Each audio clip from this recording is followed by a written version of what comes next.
Hello everyone, Karolina here. Today in this video, I'm presenting a complete deep dive of my newly updated blog post, Why Vets Shouldn't Avoid Treat Feeding in the Veterinary Clinic. So if you are a vet or a vet tech or a trainer or a dedicated pet owner who has ever clashed over the no treats rule due to the fear of sedation, this is the modern science that you need to hear. I've embedded the full article with all its charts and citations and data sources in the description below, but if you want to just sit back and get the full breakdown right now, let's dive in. Okay, so if your dog or cat ever happens to need to go to the veterinarian, are they offered treats during the veterinary visit? I think that they should be, but I can also think of at least two reasons why this might not happen. Scenario one, the veterinarian is unfamiliar with how extremely useful treat feeding is in preventing, reducing, and eliminating fear in the veterinary clinic. After all, it's traditionally not something that they learned in vet school, although thanks to the organization like Fear Free certifying over 100,000 veterinarians or pet professionals in the last decade, that is now rapidly changing. The second reason might be that the vet doesn't dare feed treats in case the animal happens to have to be sedated, thinking that animals need fasting before sedation.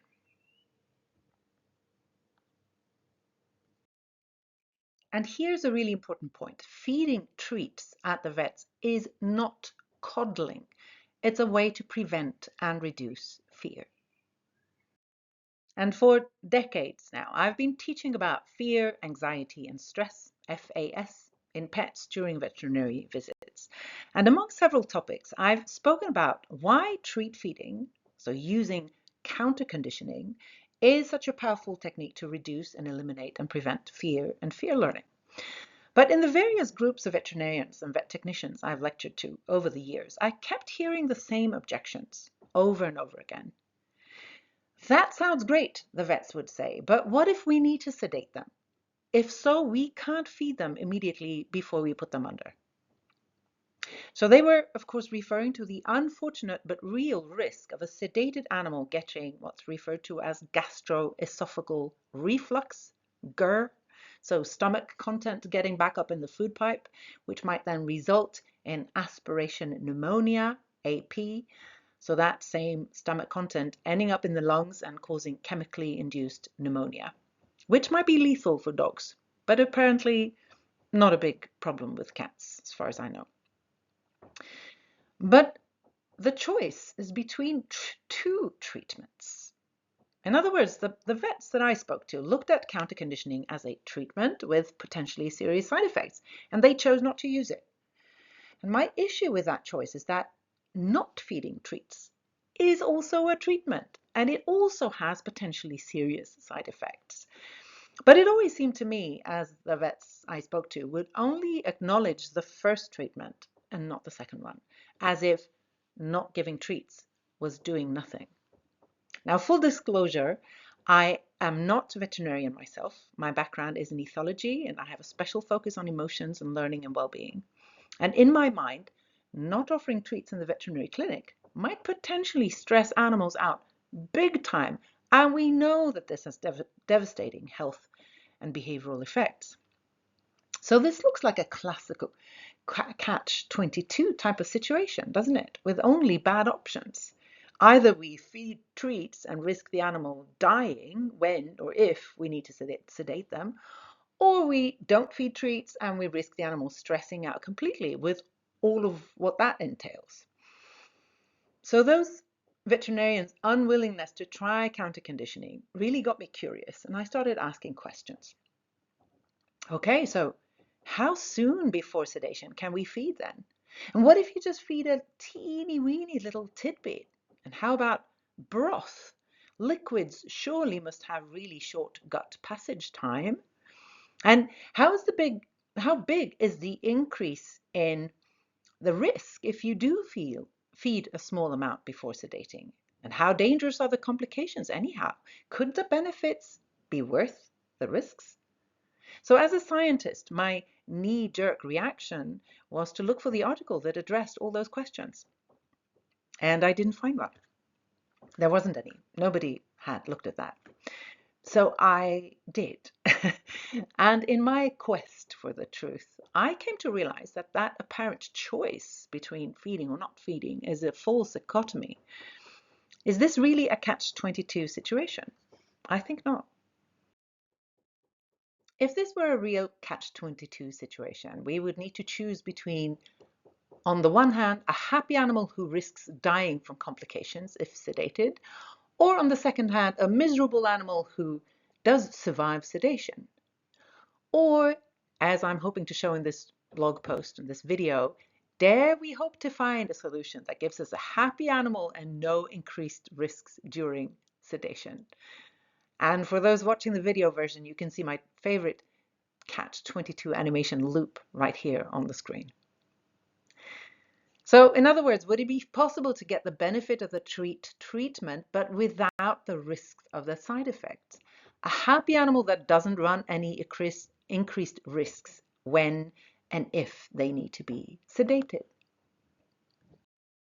Well, I don't know about you, but me, when I'm faced with an intriguing question like that, I tend to dig in and do some research. And back in 2015, when faced with this dilemma, I ended up publishing a scientific paper in the Journal of Veterinary Behavior. And in this blog post that I'm now recording for you, I summarize my main conclusions and expand on them a bit. So I plowed through every study I could find on the risks associated with feeding and sedation. And most of the studies are on dogs and people, by the way. And yes, the complications related to sedation are potentially extremely dangerous, even lethal. But surprisingly, I found nothing in the scientific literature supporting the decision to stay away from those treats.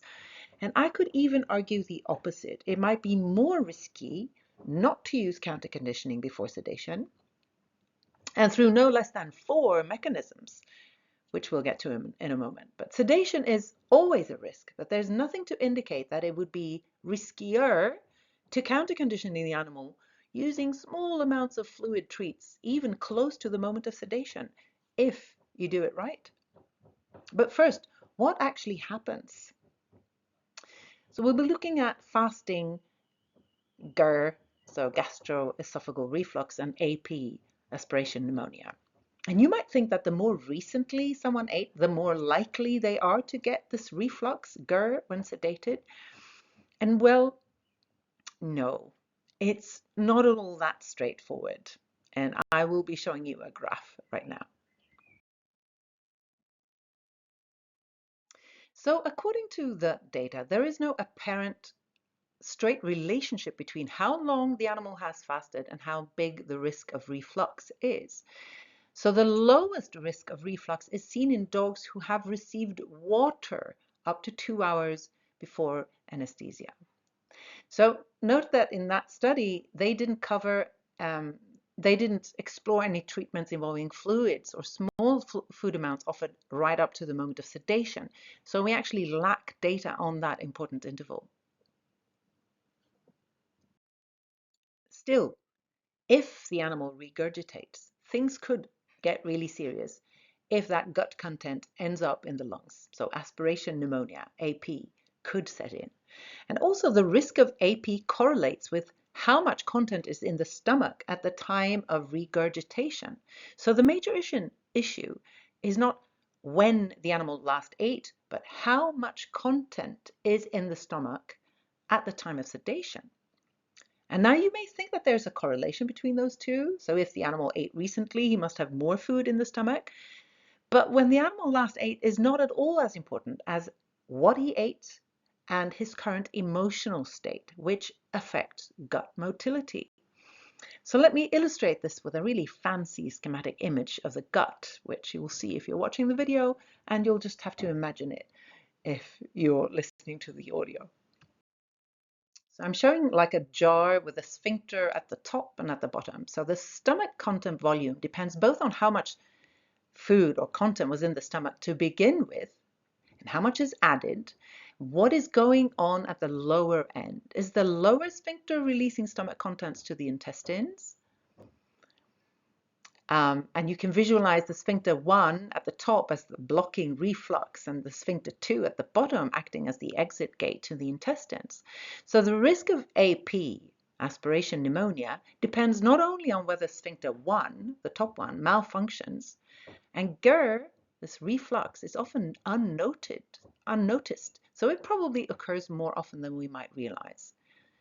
But we shouldn't overlook what the lower sphincter, sphincter 2, is up to. And that might be even more important since the risk of reflux leading to pneumonia correlates with the stomach content volume.